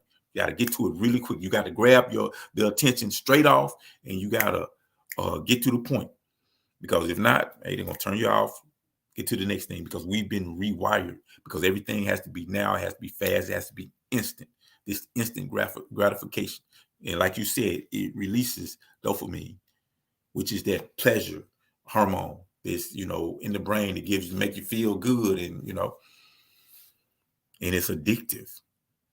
It's addictive. That's why a lot of times we get on our phone, gotta click, gotta click, gotta click, gotta click, click, click. Sometimes I just be like, man, I need to get off social media. If I didn't have to do this, I probably wouldn't be on social media, period. Because sometimes I find myself having to do things, but I'm looking, strolling down. Oh, look at this. Oh, look at this. Oh, look at this. So yeah, you're absolutely right on that.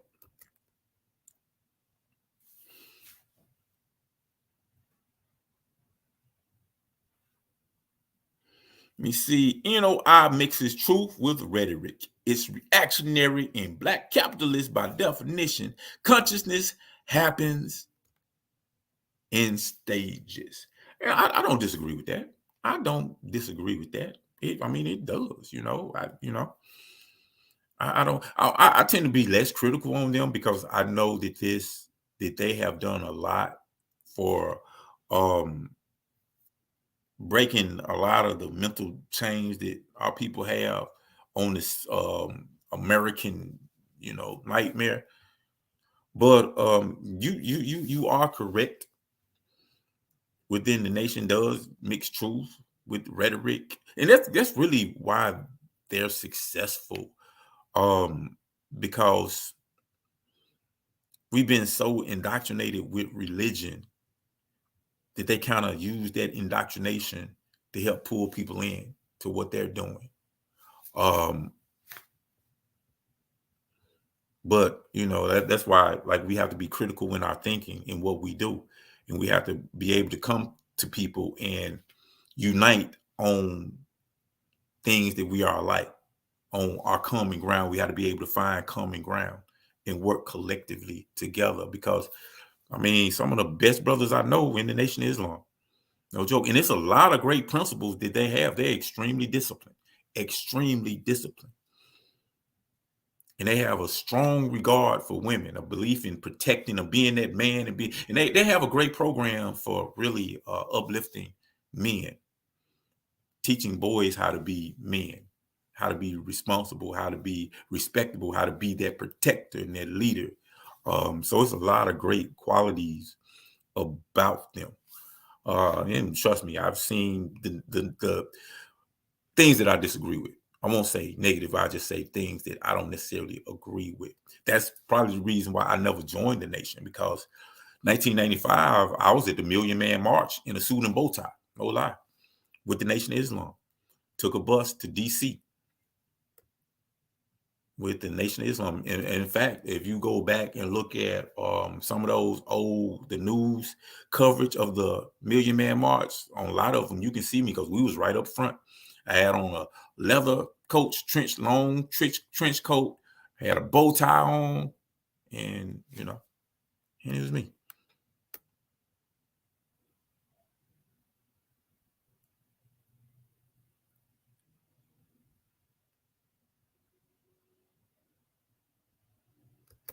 Let me see what we say. If one ain't free, none of us are. Definitely. Oh man, y'all been hitting me up. I appreciate this. A lot of times, especially when I ain't got a Tiba. I always start this show like, man, I ain't gonna be on that long, because Tiba ain't here. I'm gonna try to say a couple of things, maybe make a couple of decent points, best I can do. Then I'm gonna get out. And y'all start engaging, having these good old comments. And next thing I know, it's an hour and a half, 2 hours. Let me see. We are all still going through the same ish, regardless to who they have as their gods. Very important. Very, very, very important. Just, a question to anybody out there. How important is it really that somebody else believes in the same God that you do? How important is that really? Does that change the objective reality? Does that change the concrete conditions if somebody believes in the same God as you do? He said, I mean, just do it really, Anybody, who believe that it does, I mean, I'm interested in the perspective, But I always believe. I told this brother once, we was talking about religion, and he was, unconscious, completely unconscious, completely unaware, but he just knew that I was all into knowledge and different things. And he just asked me a couple of things about what I believe in and all this type of stuff. So I just started dropping information and started hurting his head because, me, I wasn't really thinking that he wasn't ready for everything that I was telling him. So, I just looked up and he was just like, no, had this bad look on his face. And I was like, oh, my bad, man. I'm just real comfortable with my information. So sometimes when you ask, I just tell it without necessarily spoon feeding or filtering it so you can digest it. I pushed back. But I asked this brother, I was like, if you wake up tomorrow and you found out that the God that you believed in is not real, whoever you believe in, whatever you believe in, it ain't even real, what would change?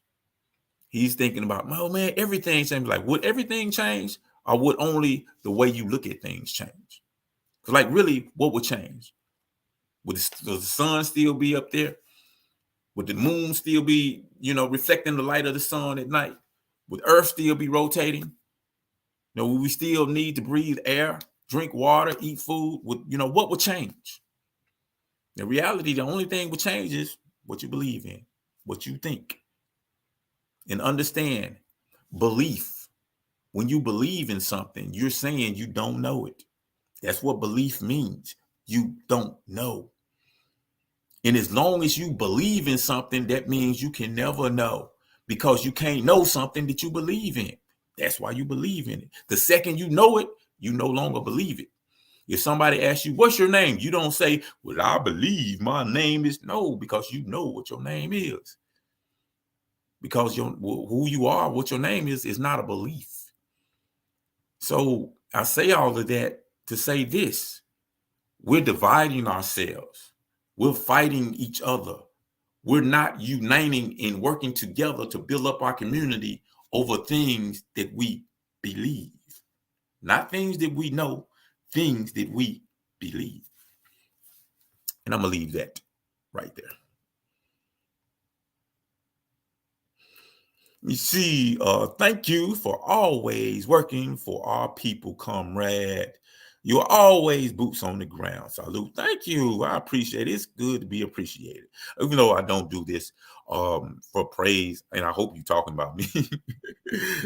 Be messed up. I'm taking the credit for somebody else you're talking about. But if y'all talking about me, thank you. I appreciate it. But I don't do it for the praise. And I don't think anybody who does this type of work do it for praise, because you don't get it. You don't get the liberation award, You don't really get that. You just have to get the satisfaction of making a difference. Occasionally when, somebody walk up, be like, hey, I remember when you said this, or you did this, or you started this program, it changed my life. Man, I was thinking about this. I was going down that direction, but something I heard, something you did, something I played a part in of, kind of made me think differently. And it turned my life completely around.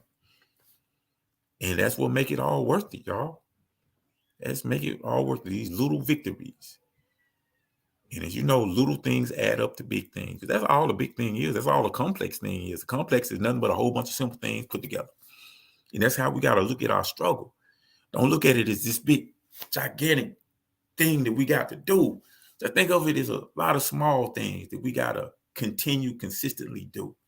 And eventually all those small things add up and becomes this big, gigantic change that we're looking for, which go back to protracted struggle. So you ain't got to do everything overnight. We ain't got to save the world overnight. You just got to be consistent and keep on going and keep on progressing and keep on moving forward. No doubt. I need one set up in my apartment. I will be reaching out soon. We sure can do it, Melly Queen. We sure can. Yeah, I do. Because right now what I got going on is I got on my balcony. I have, and we talking about gardens. I have these 2 containers, which, like I said, I found them on the street. Man, I remember, because I'm big into recycling things, using things, and repurposing them, and especially for garden, because there's so many opportunities to do that. But yeah, like I said, I got these 2 big containers, washed them out, and put them in my garden. I created layers of organic material, and I had dirt on top of it, and it's doing great. It's doing great. So yeah, I'd love to set you up one. I would definitely do that. You see, we have to remember that we are the same, just in a different stage of life. We find our tribe to keep us motivated and moving, but we do not alienate those that think differently. We have to be objective, keeping emotions out of it, and work on the benefits that we each bring to the table and solve our problem. Meta Queen, you on fire. You on fire tonight. You breaking down there. You doing, see, that's what I'm talking about. Critical analysis. Critical analysis, definitely. Salute to General Hamisha. Definitely. General Hamisha. Broham. Rest in power, General. Man, I wish y'all had the opportunity to meet this brother, man. This was a different brother, man. He was like, this brother, General Hamisha, which was my master teacher, and a lot of people who are in the collective of IDB Web, our master teacher. He introduced a lot of us to the New African independence movement. Real revolutionary. And man, but this brother, man, he's the type of brother. We've had sit downs with deadly gang members who got all kind of bodies. They left their meeting shaking in their boots. No lie. Be like, oh no, because we, So yeah, salute to General Hamisha, definitely.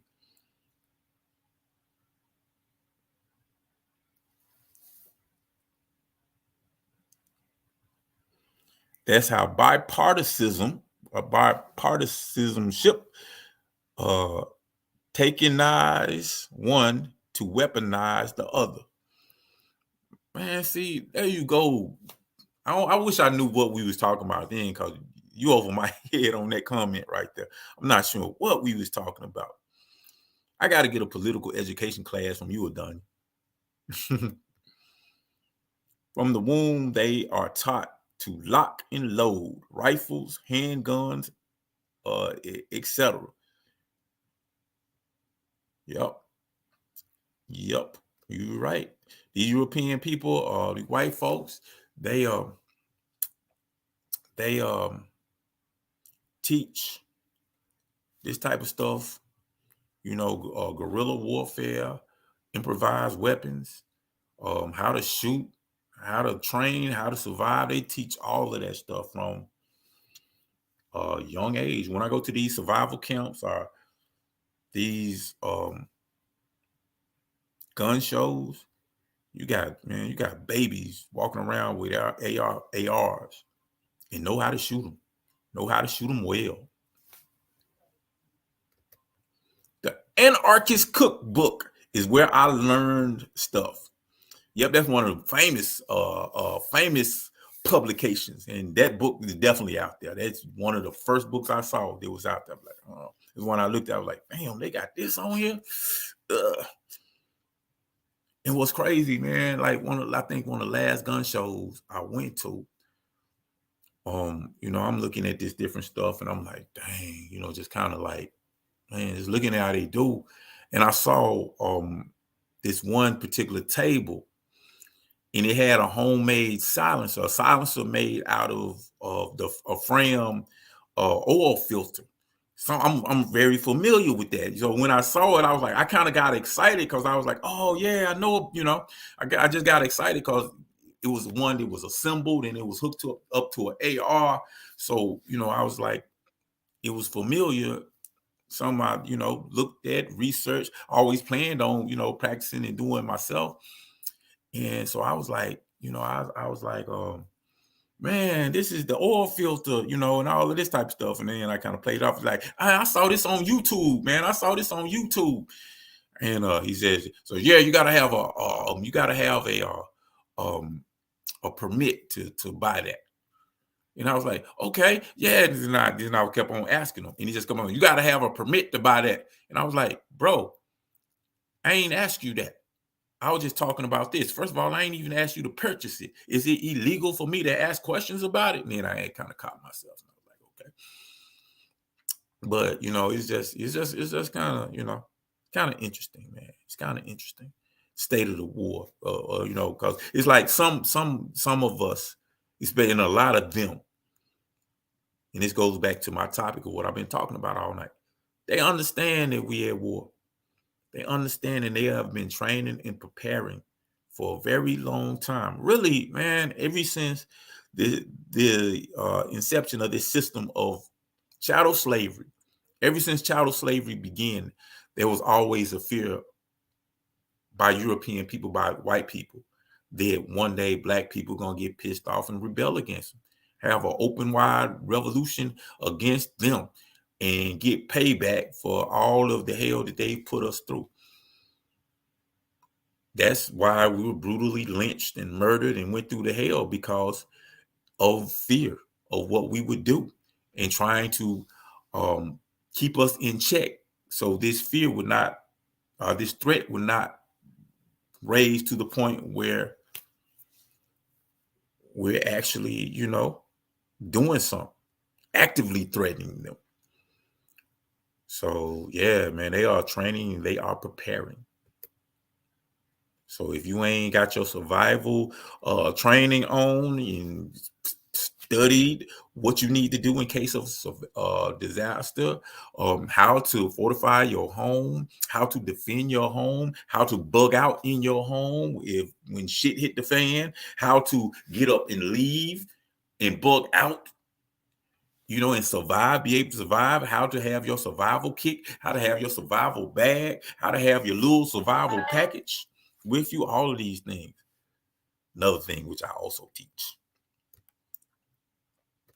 Brother Freedom Power, good to hear from you, brother. Where you been, man? Yes, sir. Accepting corrections through constructive criticism and changing directions upon receiving new information is a sign of sincere love for the people and revolutionary maturity. And you're absolutely right, brother. You're absolutely right. I don't even remember talking about criticism, self-criticism, constructive criticism, but I'm glad you brought it up, because, man, being able to do everything that you just said, that you just outlined, is so crucial, and it's so beneficial in any type of revolutionary movement, in any time of struggle, and anytime, anything that you're doing, really. Because, see, and I was talking about this with a sister earlier. A lot of times we go through things and we make the same mistake over and over and over again. And the reason we make the same mistake over, because we get away with making the mistake. We'll do something and we won't do it correctly, but it don't necessarily blow up in our face. We kind of get away with it. And we do it again and kind of get away with it. So we get comfortable with making these mistakes. And it takes things to just ultimately blow up in our face to say, oh, okay, I need to do this. I need to do something else because I don't want this to blow up. But as long as we're getting away with it, we continue to do it because we feel no need to change the behavior. But that's where criticism, self-criticism, constructive criticism come in. Because after you do something, you analyze, say, okay, this worked well, but these are areas of improvement. You get to, these mistakes get called out, and you have an opportunity to correct them. So therefore, there's no need for them to ever blow up in your face. You prevented a future problem down the road, and you've learned and you've grown from this experience minus the mistakes. So you don't even have to learn from your mistakes. So right on with that, Brother Freedom Power. Good to hear from you. Good to hear from you. Let me see. Military homegrown terrorists. They are always well armed and have the goodies. Absolutely correct. Absolutely correct. And them folks who always be talking about, you'll never take my guns. You will never take my guns. And wait a minute. And that whole laws about gun control, it ain't really about them. It's really about taking guns out of our hand, out of black people. That's the whole history of gun laws in this country. It wasn't until black people became free and there was a fear that black people would take up arms and use them against this system that they started talking about gun reform. But that's the history. I see you still in here still checking in, Brother Abdul Shakur.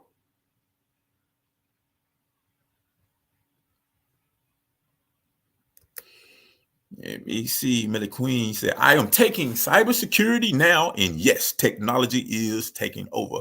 We do not even have enough people to fill the positions. And with the AIs, they do not know everything about them. It is going to be just like I Am Robot. The AIs are going to take over. I have read about one whose intelligence was growing as they interacted with the humans. Watch out. It's a lot. It's a lot of interesting things going on with the AI technology. A lot of interesting things. I remember this one thing that happened. They had these two AI robots, and robots who was driven by AI intelligence.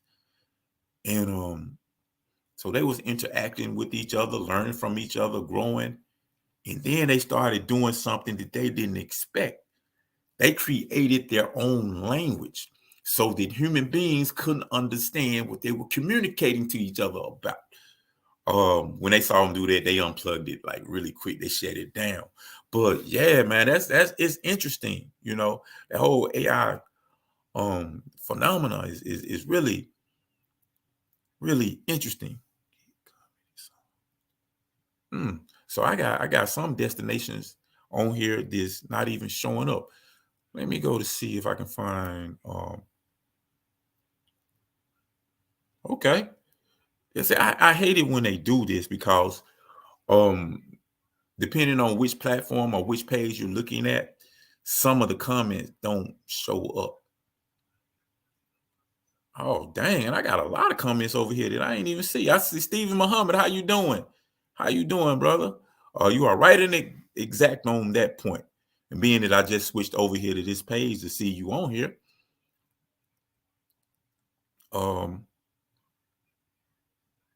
Yeah, I don't know what we was talking about, but man, it's good to see you checking in, Brother Steve. Freedom Power, the NOI has done much good, so has Christianity. The question is, have they developed politically enough to come sit to the table to new African sovereignty and liberation? The entire Bible is about national sovereignty. And I won't disagree with you. Freedom Power definitely won't disagree with you, especially because NOI, Christianity has done a lot of good things, a lot of positive. A lot of times we dwell on the negative because as human beings we're kind of wired to dwell on the negative. We're wired to look at the negative thing. And I think that's a survival adaptation or evolutionary trait. To look at the negative in things, because you just think about it. If you're in a situation, you see beautiful flowers, like, oh, that's pretty, and then you see a lion over there, they want to eat you up. What you gonna pay attention to? You gonna pay attention to these flowers, or you gonna pay attention to the lion? So we tend to naturally focus and gravitate toward the negative because historically, negative things are a danger to our survival. And first law of nature is self-preservation. So we always focus, put the most attention on things that are a threat to our survival. And so we just evolved to pay attention to the negative. Then that's relevant to what you were saying, Freedom Power, because like a lot of times we just focus on the negative in Christianity, in the negative in Islam, or negative in whatever it is, religion in general. but we never focus on the positive. We do the positive in just about anything, because there are positive and negatives in all things. And that's important for us to understand and learn, that there are positive and negatives in all things. And sometimes instead of focusing on all of the negatives, we need to pull out all of the positives and build them up. Give energy to those things, because when you focus on the positive and progress the positive aspects of things, you actually changing things. When you just complain about negative things and you really don't do anything. So word up, Freedom Power. Like I said, good to hear from you again. See, Steve Muhammad again. Let me see. Work on those things that unite us and stay away from those things that promote divisiveness, division. And I'm definitely agreeing with you on that. Definitely. And I'm gonna have to get out of here in a minute, man. Y'all having a really active conversation, and I do appreciate this so much. I appreciate y'all actively conversing with me on these platforms, because y'all have such excellent points, and it helps me to broaden my perspectives, and helps me to grow and the audience to grow, because we all have to do this together. This ain't just my show or my Atiba and my show. It's all of our shows. We all, y'all are just as important as any other aspect. You're like, yes, even reading books has become a pastime antiquity, a relic. Man, that's so true. That's so true. That's like one of them things where you say, hey, read this book, and a young person be like, book? Why would I do that? Why would I do that? You have so much technology now that you don't have to read a book. At minimum, you can get the audio book and listen to it. You see, they have captured the minds of the masses and played on emotionalism. Organizing, they have, but we must offer solutions that don't exploit our own people. Very important point. Very, very important point. That's why you got to be politically aware. We got to understand the nature of this system of capitalism, because if we don't, then we can come with a good heart, a good soul, and a good spirit, good faith, or whatever you want to talk about it, and create something that's going to exploit the people. If we are following this capitalist model, because that's what it does. That's what it does. It don't even matter if you really want to help the people out. You know what I'm saying? It don't even matter.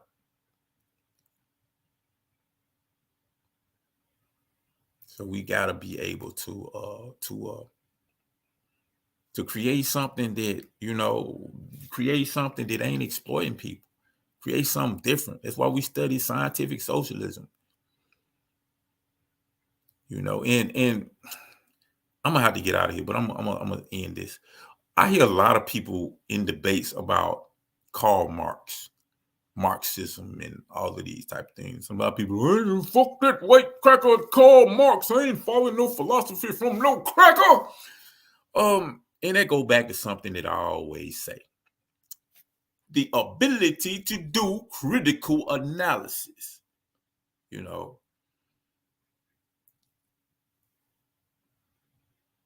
Our philosophy, our economic system, the things that we put into existence to build, us up, to support us, it has to be based on our concrete conditions, from the nuances and the individual details of the things that are going on with our struggle. It has to emerge from that.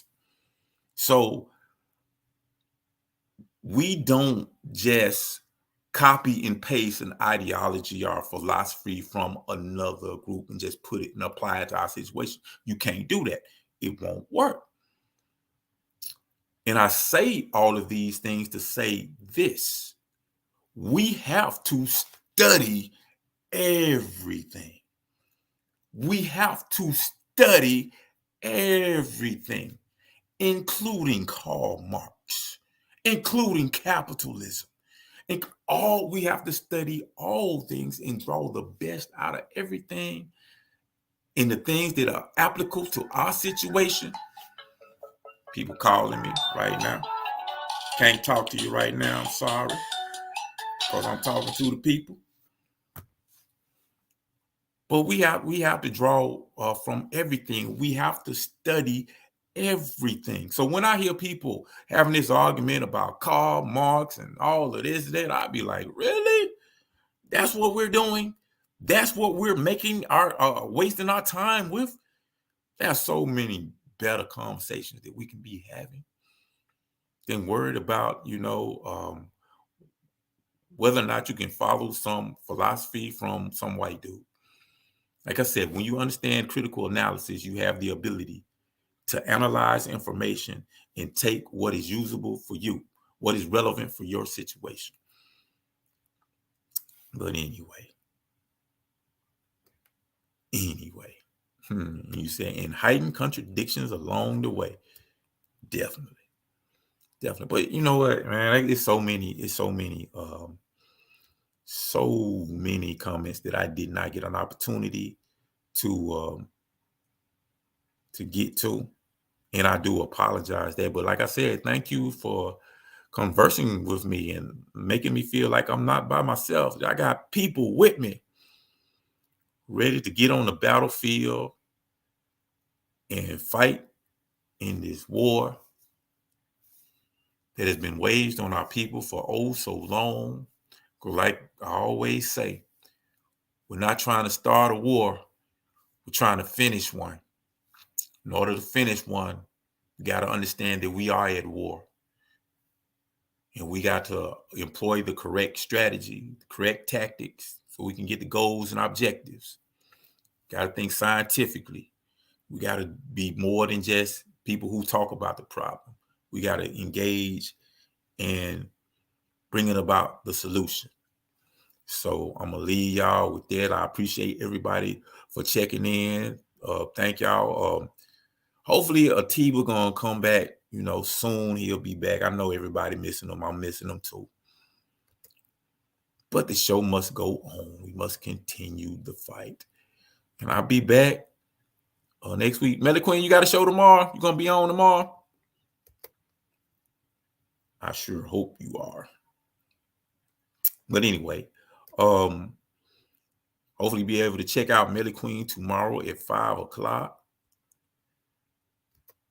She always has a dynamic show. Very good sister, good queen right there.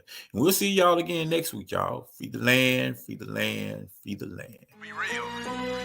I fight for land, independence, and for reparation. We gotta do for self-determination. Being independent is a very, very good thing because it means that you don't have to be dependent, especially on people who don't like you. Growing your own food, like teaching your own babies our real history, the real truth. As a people, we are not grown unless we have independence.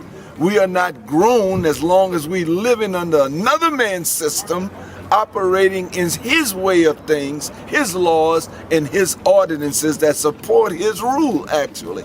So to me, it's not the importance of self-determination and independence. It is mandatory. Or we could make a change, get off our